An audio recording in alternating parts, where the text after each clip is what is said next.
The reason we do not have health insurance for most of Americans is because we want Americans to die. This is horrible.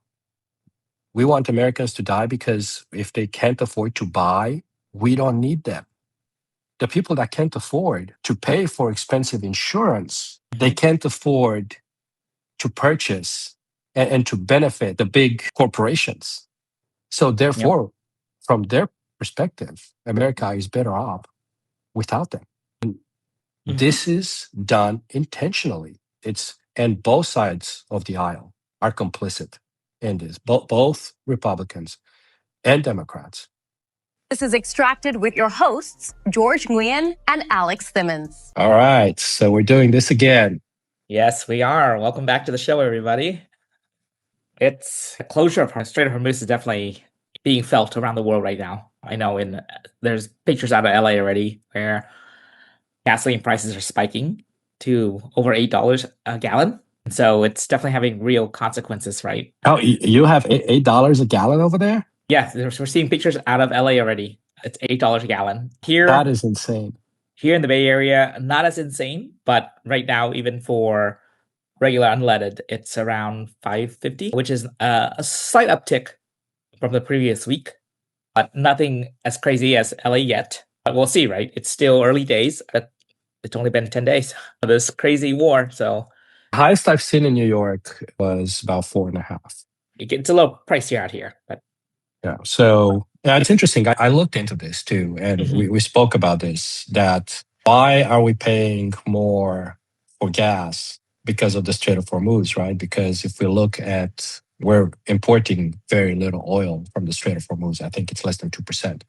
Most of it is being imported by China. So then why are we paying, right? We see such a high raise in the price of gas. And I've seen different economic theories, but at the end of the day, if you're really being simplistic about it, these companies that are importing oil in America, they have long-term contracts. So they have almost near zero risk on this type of gas fluctuations that are coming from the Strait of Hormuz. So there's very little risk for the companies to actually lose money as a result, because where they purchase the gas, they already have a contract with a set price, and they already have a contract for selling it in America. So why do we see a price increase at the gas pump? And the reality is, it's just greed. There's really no clear economic explanation for it. And some of them will push back and say, oh, the cost too, because of the closure, right? A lot of the chemicals needed for refining is locked up, right? But then again, there are other sources for it. So it goes back to, I think, the pricing and greed, right? At this point, no different from the price gouging that we see during crisis events, right? Flooding and stuff like that. So they're just doing it the smart way by, I think, teasing out the costs over a longer run. But it is still price gouging because they're doing it. That explanation makes sense for China, who imports 90% of the oil through the Strait of Hormuz. It doesn't make sense for America, right? Because our long-term contracts, again, they're being locked. So it's not like they can get out of those contracts, whoever the suppliers are, to start charging more. They're still going to charge the same amount regardless of the fact that the demand has increased. So in reality, the companies that are selling oil to America, they're still going to pay the same amount of price. They don't pay more in the real market, but we pay more at the pump. So where is that difference going? And it's going into a CEO's pocket and the shareholders. Yep, that's exactly it. And the next thing we'll see is the retailers, right? They'll come in, they're like, well, because gas prices are going up, so our transportation cost is going up. So therefore, we got to pass it on to you guys. And everyone's going to see the grocery bills go up too. These things go hand in hand every single time. So that's some of the immediate stuff that we're going to be seeing as Americans, right? And unfortunately, people around the globe are going to see the same thing too. Higher gas prices at the pump and higher prices at the grocery store. But what worries me is some of the longer term impact that it's going to have on Americans and global consumers around the world, right? Because It's not just as simple as, okay, we get the Strait open up in a month or 2 or 3 and everything's back to normal. No, actually, there's the disruption. I think what a lot of mainstream media is not covering is the fact that there's a lot of natural gas as a precursor, right, to a lot of production of fertilizers. And one of the largest producers of natural gas is in the region and they can't get it out. So what do you think is going to happen to food prices when we can't produce fertilizers for crops at the beginning of spring when we're supposed to be planting and sowing? The disruption to the not just the supply chain, think beyond just the price of groceries, right? Just food production in this country and around the globe is going to be impacted. And come November, come fall, right, we're going to see even higher grocery bills because when you can't produce soy and corn and all that stuff because you have a deficit in fertilizer, you're going to see huge increases in not just the corn that we buy, right, and the produce that we buy, but also a lot of the, like corn and soy is being used as animal feed. So definitely look forward to those super expensive steaks. And Thanksgiving dinner is going to be a lot more expensive this year than previous years. Well, I'm definitely not looking forward to that. But it's good to note that about 20% of liquefied natural gas goes through the Strait of Hormuz, right? Mm-hmm. And there's over, I think, 70 vessels of both crude oil and liquefied natural gas that are basically stuck in the region and they can't travel through. And you see countries like France that is trying to get European partners to send navies basically in the region to clear the Strait of Hormuz and secure these transports, even though the majority is still going to China. You mentioned the fertilizers. I made some calls on that too. And it's interesting to see that. So in the US, most of the farmers, they're pretty set up right now with having that fertilizer for spring. So it's not going to affect the situation in the Strait of Hormuz. It's not going to affect the American economy very much. So I think that was taken in consideration. But that's not to say that's the case for other countries that are still waiting for import of the fertilizers, right? So I think a lot of the countries in the global south are going to be much more affected by this. So this may directly lead to some famine in the global south. There's also some of the ingredients that are being used in the creation of sulfuric acid are being also manufactured in the region as well. So those countries that have had contracts to import sulfuric acid and fertilizers are going to be deeply impacted. And unfortunately, it's probably going to be more developing countries and poorer countries, especially countries in the global south. So we are definitely looking at massive economic repercussions as a result of the next year or so. But I don't think we're out of the woods, right? Because when we talk about increasing military presence in the region to escort these tankers, right, it does come at a cost to taxpayers, right? American taxpayers as well as European taxpayers, right?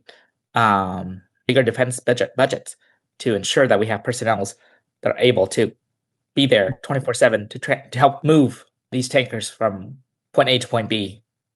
So definitely not out of the woods yet for taxpayers. We're looking at just the military operation, and that's talking about logistics, right? Being over $1 billion. But then if you also add into that all the explosives and all the missiles that are being used and the weaponry, it can easily go up to about $3 billion a day that the U.S. taxpayers are paying for.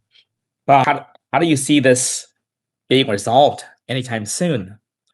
Because clearly, I think there are rumors, right, of back-channel dialogues that are trying to ramp down, right, the rhetoric and ramp down this whole escalation ladder. What's your view on this? Well, what my view is and what's going to happen is definitely two different things, right? So I think the biggest, really, if you're talking at least about the blockage in the Strait of Hormuz, the most influence on this is going to be in China, Beijing, right? Because Beijing is the main importer of oil through the Strait of Hormuz. So that silent diplomacy and them making phone calls to Iran and making sure that they back off from actually attacking the ships is going to be critical. Whether we're going to leverage that, it's probably going to happen either way. China is going to make these phone calls because they're the ones that are most at risk because of this. What about you? What do you think? Yeah, no, I definitely think China definitely has a role to play in this, in terms of helping to negotiate some sort of armistice, right? Because I think a ceasefire is not what Iran wants. We already see the terms that they've set in response to what our administration set out there as well, which included the unconditional surrender. And likewise, Iran set out their own terms that are, I think, just unacceptable, right? Including the complete removal of all US assets in the region, right? And US presence in the region as well. So I don't think any of this is going to happen. So definitely a direct negotiation between the two is not going to happen. Definitely going to need a third party to step in to help broker some sort of, not a ceasefire, but definitely an armistice. And I'm not sure if it's going to happen anytime soon. No, it may end up being complete exhaustion of resources, right? So everybody's going to try to save face by, we're all going to run out of weaponry and artillery and the missiles. And we're going to be like, oh, we're going to take a break and see what happens while we rearm ourselves for the next conflict.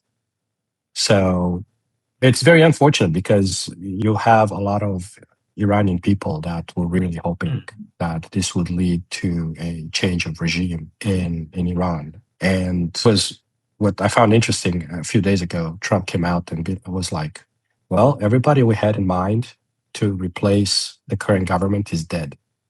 I was like, he mentioned that, and it's just, nobody talked about it. So basically, I think the regime was very effective as in identifying who could be a potential threat. And the moment that we started bombing, they basically made sure that they took out any sort of effort that was made on the ground for a revolutionary response. So I think the moment that happened, the option for having a change in regime, which is what the president was hoping to happen, is not going to happen anymore. So it's unfortunate because the result will now be just loss of human lives. It's going to lead to destabilizing the country. It's going to lead to more insecurity around the world. We're going to start seeing some attacks happening around the world as a result of this, especially against US interests. So not very well thought out. It's what I don't like when you have fatalists leading strategy. And I'm not talking about Iran here. I'm actually talking about the United States. You have to have strategy, and you have to have long-term strategy. We've made this mistake in Iraq, and we're making it again in Iran. It's hope for the best. That's not a strategy. That's stupidity. And coming into this, we were advised by senior Pentagon officials, right, where a conflict right now with Iran is not advisable because we just don't have the resources in place, right, to endure a long-standing war. And that's what they saw, right, was this is not going to be a quick carpet bomb and leave. It's going to be, you're going to bomb and they're going to retaliate and we're going to be dragged into a prolonged war. And that's what we're seeing, right? Yeah, it's crazy. You're right. It's that these fatalists, and I think it's these individuals who, I think I used the term less credentialed last time, right, who are leading these quote-unquote strategies, are essentially just leading a death march into the fields, right? And that's what we're seeing. That's why I left when I was working in Congress, and that's why I stopped supporting the administration in these efforts, because there's a lot of choices that are being made without pragmatic thinking. And when that pragmatic thinking is not there, and you focus just on ideological thinking as an explanation why a certain policy will work, and you get massive economic disaster, which is what's coming our way right now. So Iran is just a small piece of it. And there were also opportunities for the US administration to also brace the European allies, because they have made these offers to send military assets to help secure the Strait of Hormuz. And not just France, but previously with the UK. And the president went out and said, it's like, oh, the UK is too late now to send those assets because we've already won the war. And it's like, I'm not seeing any winning right now. So, but you have this, we can do this alone. We don't need any of our allies. We don't need any of our friends. And that's just bad international policy. making. Do you think it has to do with the fact that we right now, this administration is probably one of the most corrupt administration in history with all these backroom dealings, right? That's affiliated with people directly within the administration. Do you think the haste to get in and secure as many deals or quote unquote backroom deals, right, as possible with people within the administration and cut out our Western partners? Do you think that has influenced any of this at all? Oh, Because it seems absolutely, especially in the short term. So we're prioritizing very short-term gains, but for very huge long-term losses. So a perfect example of this ideal isolationist philosophy that we're adopting, as you know, in the United States, comes at the cost of we're just basically giving the entire global South to China, right? So you have a lot of energy, because we're talking about energy today, but there's a gap on energy between energy demand and energy supply in the global South. So that they need to fill in that gap. And the only way that that's going to happen is with now that we have small modular reactors coming into play, we're going to start seeing China filling that gap. We're like, oh, we don't want to invest anymore, but they will, which means as a result, these countries are going to give away their sovereignty to a lot of these Chinese interests.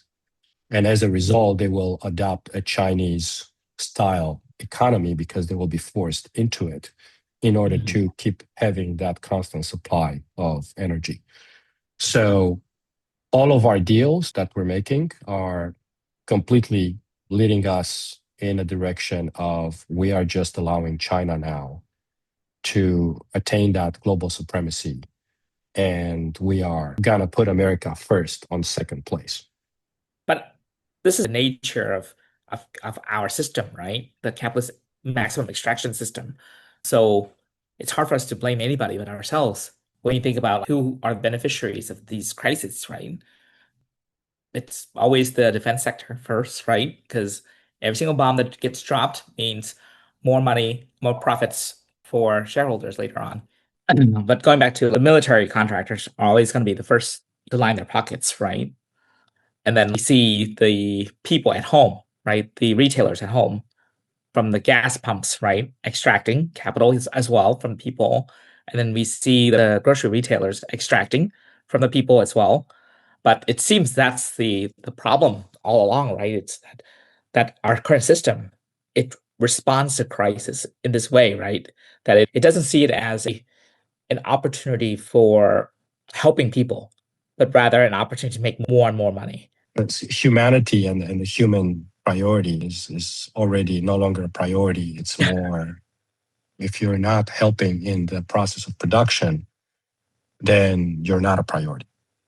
Well, the problem is that we're getting to the point where AI and robots will completely replace the process of production. So what does that mean for humanity if we are no longer a priority? How are we going? I have to get into conspiracy theories, but the technical plan for it would be, well, we need to get rid of the people and make them disappear because they're a cost as opposed to something that benefits the means of production.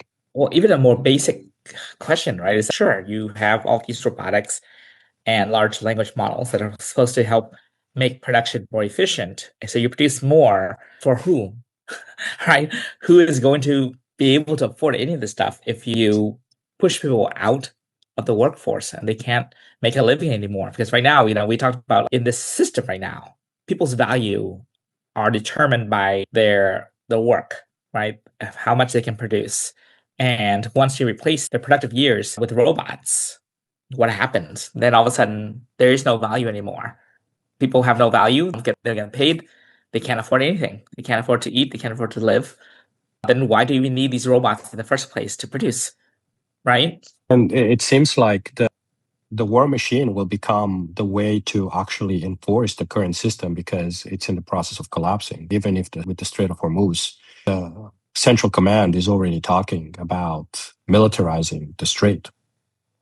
So basically us controlling militarily everything that happens in the region, and hence why we've been basically destroying almost every Iranian ship in the strait. So that I'm not sure that's the way to go to ensure current system that's dependent on oil from the strait. But I think in the long term, probably some of the strategy there is if we control the Strait of Hormuz, we can control China's military ambitions because we control the oil that's going through to China from the Strait of Hormuz. But I think it goes back to that whole capitalist extraction model, right? That everyone's thinking about, where they're, oh, if we do, then we get this, right? But what they're ignoring is, well, aren't you hollowing out the entire country, right? You think about 70% of American GDP is on consumer spending. And once you eliminate people's jobs, right? Well, we have almost 500,000 Americans right now working 2 full-time jobs. That is scary. And the real unemployment numbers probably around 8%. And what we're hearing, right? The average college graduate with a bachelor's degree, average unemployment time right now is about 6 months. That is pretty scary to me. And that doesn't include the folks that have just completely exited the means, the labor workforce, right? So the amount of people that are actually just are involved in a gig economy as independent contractors, right? Which is kind of where we're heading into with our economy for the young workforce, which by independent contractor, it means you are now slave labor that gets enough to maybe pay for your housing, which is, how is that different from working for a feudal lord that allowed you to stay in a housing for free while you were working their land? But now it's like, well, you're going to get enough money to pay for the housing, but you barely have money for food. So now you're dependent on all these different places to go get free food. I went to support a lot of these places that donate food and food drives, and you see people coming in with, they live in their cars or they come to get free food because they paid for rent and they can't afford to buy food to feed their family and feed their kids. And that's with a job. So you have teachers. I've seen teachers doing that. You have a teacher that's making sure that, they drive a little bit further away from their community to get free food because they don't want to be recognized that by somebody at the line. But if you look at the statistics of how many Americans are dependent on free food right now, it's never been this high, ever. And definitely, it's a very alarming reality for the people who we're supposed to be, we prize, right, as the people who are raising children for us, building the next generation of leaders, right? I came across this really alarming statistic where it's showing that it's a recent Gallup poll where 71% of teachers have a second job outside of their existing job. That for me is incredible to hear because I think maybe the word is not incredible, more incredulous, right? To hear that these educators who are already going above and beyond when you actually talk to them and what they're doing, they're spending time outside of classrooms, outside of their paid roles to prepare for lessons, right? And investing in their students. And they're having to take a second job to afford the materials and also to afford to put food on the table. That to me is a sign of a failed state, is that when we are unable to ensure that the people who are at the front line of educating our youth are treated in such a way where they're, one, going to food banks for food security, two, they're working a second job so that they can ensure that the lights don't turn off when they're grading your children's papers. That, to me, is, I think, the definition of a failed state. Now, what's even more concerning is that if you look nationwide, 43% of all the basically early childhood education for educators are dependent on some sort of a social program, whether it's SNAP, whether it's Medicaid. So you talk about 43%. And that's the national average, right? So if you go to states like Florida or West Virginia, where the educators are paid even less, or then that percentage goes upward of 60%. So that's more than half of the educators in some of the American states that are dependent on some form of a social assistance program. which is insane. That is absolutely insane to me. And all of them, if you think about, right, so they are all affected because when we talk about the Strait of Hormuz and how the price of gas is going to bring food prices up. And do you think that the SNAP benefits are going to adjust based? No, they're not going to, right? So what you're going to have teachers that are going to be forced to buy less food or less nutritious food because the price of food will go up as a result of what's happening right now in Iran. So this will have a direct impact on social services in the country. So when we've seen it last year people didn't realize the crisis, how big it is in America with regards to Americans being dependent on social programs like SNAP and food drives. With SNAP, I believe it was over 40 million people in America dependent on SNAP, and it goes to over 50 million when you're talking about dependency on other type of food programs. And all of these other type of food programs are going to be affected by what's happening right now in the Strait of Hormuz because they're all dependent on these international channels where the price of gas for trucking, for food delivery is all going to go up. And as a result, there's going to be less food available for millions, almost 100 million Americans that are going to be directly impacted, nutritionally speaking, by the war in Iran. And the one thing that is clawing me at the back of my head is thinking about as transportation cost goes up with higher gas prices, you're going to see people drop out of the workforce because they just can't afford to travel to get to work. That's going to exacerbate the unemployment numbers that we were seeing now. And that's going to push us over the edge in terms of people saying like we're on the edge of recession. I think this is going to push us over. We saw that already with the previous financial crisis, where when oil hits $130+ a barrel, recessions kick in. Yeah, no, I've seen it in Northern Virginia, where you have a lot of the youth that is actually no longer renting apartments. They're sleeping in their cars because they can't afford already, even before gas prices going up, they couldn't afford to rent an apartment 30-minute drive from the city because they can't afford to rent one in the city because the job doesn't pay well enough. Pay for the gas to go to work and back every day and pay for food. So something's got to give. And what you see among the youth specifically today, that what's giving up is housing. So you're like, well, what do you mean? It's like they're going to sleep in their cars. And I've seen that and I've tried it. And I've met a lot of young Americans that are shifting towards that model where they are still hoping for a bright financial future. And they're thinking that they're in sacrificing today, maybe they'll get a better chance tomorrow. So what they're sacrificing is the luxury of having a bed. So sleeping in the car for years, sometimes, just to maybe hopefully save enough to make a down payment on a house that is not in the city, because how expensive houses are in cities like San Francisco or New York. Right? It's like, wow. It's funny you mentioned that the short-term sacrifices, right? Because I think one of the things that you and I were talking about earlier this week was the fact that we keep hearing the new propaganda, right? That's being pushed out in the airwaves in mainstream media is this concept of short-term pain, long-term gains, right?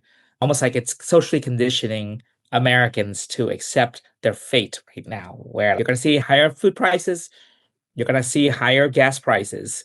Deal with it, right? Because this is a small sacrifice for long-term glory as a nation when we take over the Strait of Hormuz and we get all that oil from Iran, that everything will be great again.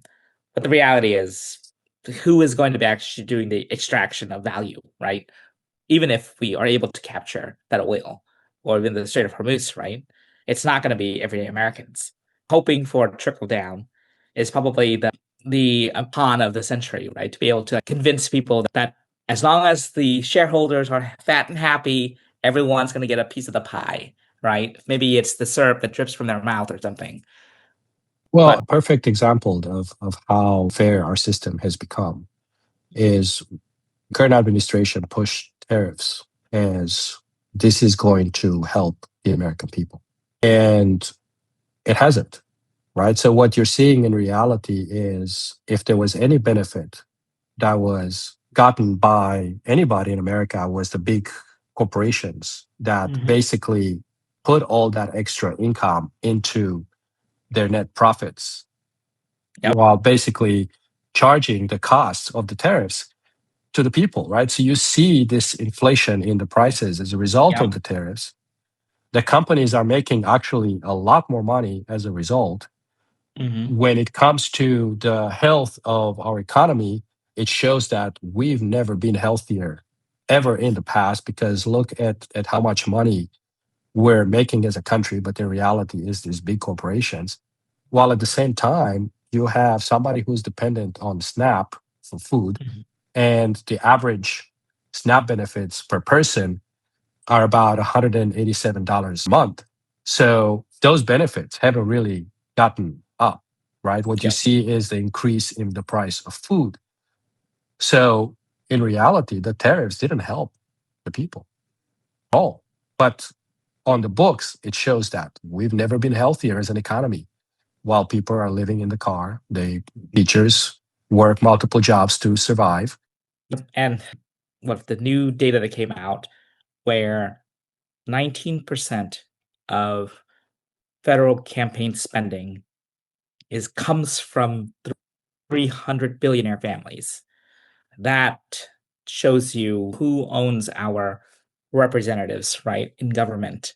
It's not the American people. And there's studies after studies, right? You have that great chart that shows, right? It doesn't matter what American taxpayers, voters think. Whatever bills that these special interest groups lobby behind, those are the bills that are most likely to get passed. And that's excluding the hyper concentration of wealth that's happening now and the hyper concentration of campaign contributions that's happening with these 300 billionaire families, right? That are now have hijacked our democratic system and now are using unlimited campaign contributions to influence and rewrite laws. And you were there. You've seen those people. You helped write. I'll give you a perfect example of it. I've seen the greed and I've seen the corruption. And we were trying to pass and move forward with the right to repair bill, right? And I helped writing that bill. And it basically went nowhere, right? Because you had the big corporations immediately put a stop to it. So basically what that is you've got farmers now that have to purchase tractors that have embedded software that they can't touch. So the moment that the tractor is broken, they cannot go and repair the tractor. So they have to actually go and pay exorbitant amount of money to fix it. And farmers don't always have that money. So as a result of that can impact a whole year's yield because your tractor is broken. So what you have now is you have American farmers actually downloading Ukrainian pirated software to fix their tractors, right? So this is farmers involved in cyber piracy in America to fix their tractor. So when we get to a point where you own the tractor, but you don't really own the tractor because if it's broken, if you do not have the tools to fix your own tractor, then you do not own that tractor. Then that means that you are renting it. You just paid a huge amount of money to rent it, and then you have to keep paying for a subscription to have it work. And that's ludicrous. We're heading to that point where our farmers do not have ownership of their own tools of production. How un-American is that? Wow. Our founding fathers would be rolling in their graves right now if they saw this is what they fought against. If you read their writings, this is what they were against to begin with. And that's exactly the place where we're heading towards, where serfdom is coming back into play in our society. And we're just accepting it because we're told it's okay. Well, remember the World Economic Forum a decade ago, right? They said, you will own nothing and you will be happy. This is exactly what they mean, right? It's getting us to a stage where everyone is renting everything. No one owns anything, right? No one owns anything. Even the tractors. You buy the physical machine, but it won't run without paying annual software updates, right? I've gotten to the point where this is why I left Congress. I've gotten to the point to believe that the reason we do not have health insurance for most of Americans is because we want Americans to die. This is horrible. We want Americans to die because if they can't afford to buy, we don't need them. So as a result, you're just not going to insure them. And therefore, they're going to die. And millions of Americans are dying because they do not have health insurance. And I've seen it. And when I talked about it, nobody believed me, but I've seen it. I was there. This is done intentionally. And both sides of the aisle are complicit in this, both Republicans and Democrats. They want Americans to die. And one way to kill them is through the health system that everywhere in the world, they look at the American system and say, this doesn't make any sense. But it makes sense because the people that can't afford to pay for expensive insurance, they can't afford to purchase and to benefit the big corporations and the services that the big corporations have to offer. So therefore, from their perspective, America is better off without them. And there's nothing you can say to change my mind about it. I mean, it's sad to talk about it. And when we see things like the Strait of Hormuz and everything, it's just, these are the people that are going to be impacted the most, right? So if they're going to be having to purchase less food, less calories, less healthy food, that means more trash food. That means more diabetes. That means more cancer. That means, so what you have in the end is, oh, that's great. We're getting rid of Americans that are not helping in the process of consumption, which is insane. And nobody's talking about it. It's just insane. But this whole Strait of Hormuz is definitely beyond just higher gas prices at the pump. It's definitely, we're looking at higher costs for food, higher drug prices, right? And long term, even higher food prices because these chemicals aren't getting through. And we're going to see all these knock-on effects that's going to happen.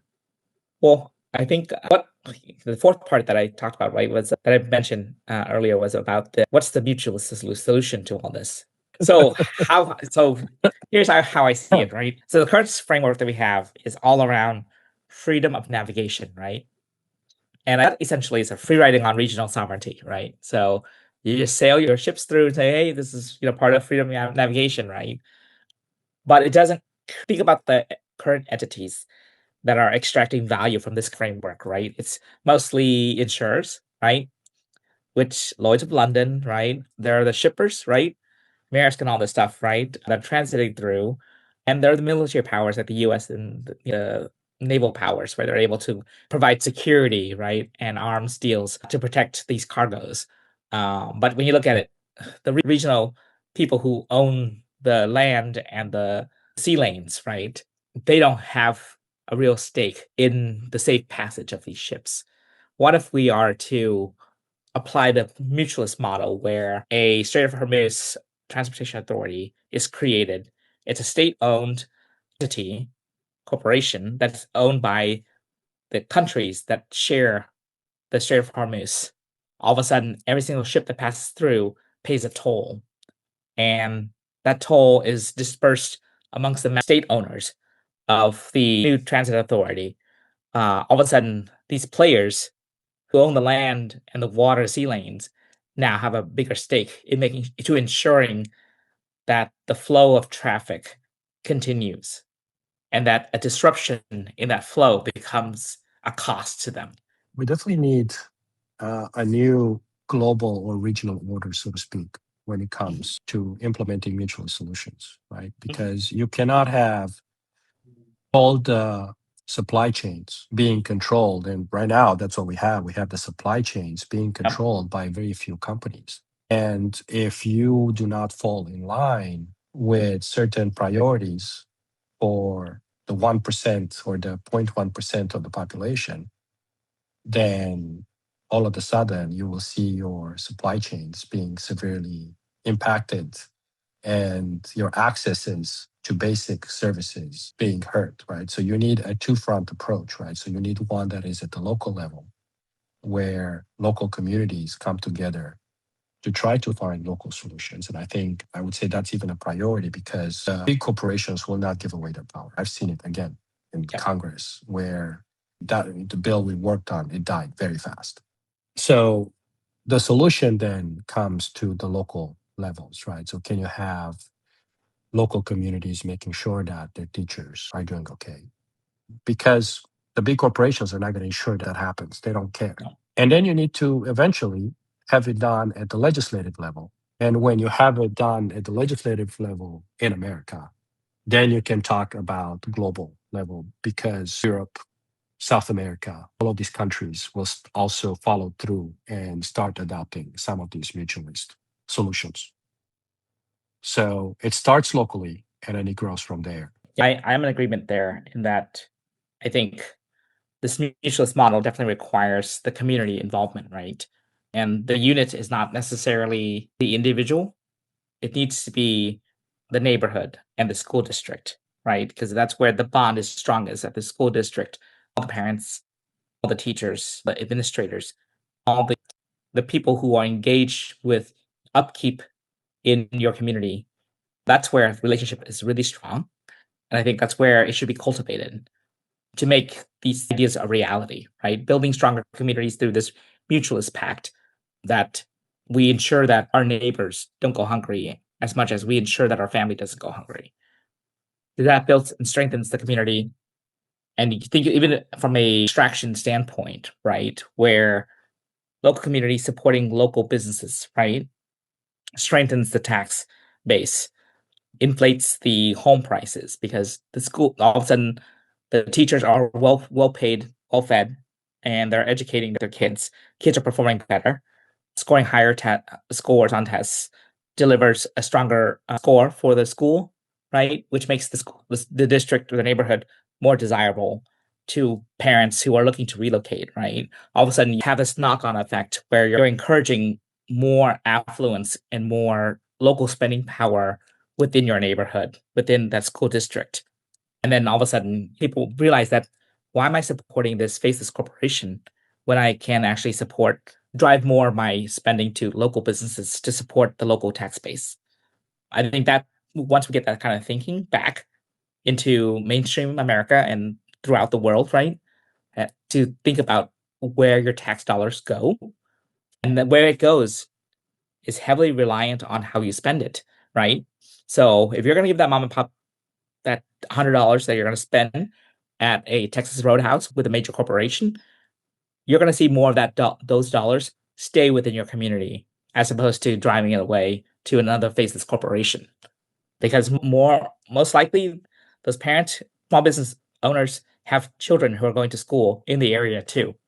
So they're more invested in supporting local school events as well, right? So all of a sudden you see fundraisers that are popping because local businesses are supporting it because they know that when they support their local schools, come out to support them too. I And think in a it's only couple of more years, we're going to see people looking for solutions that are outside of the capitalist system.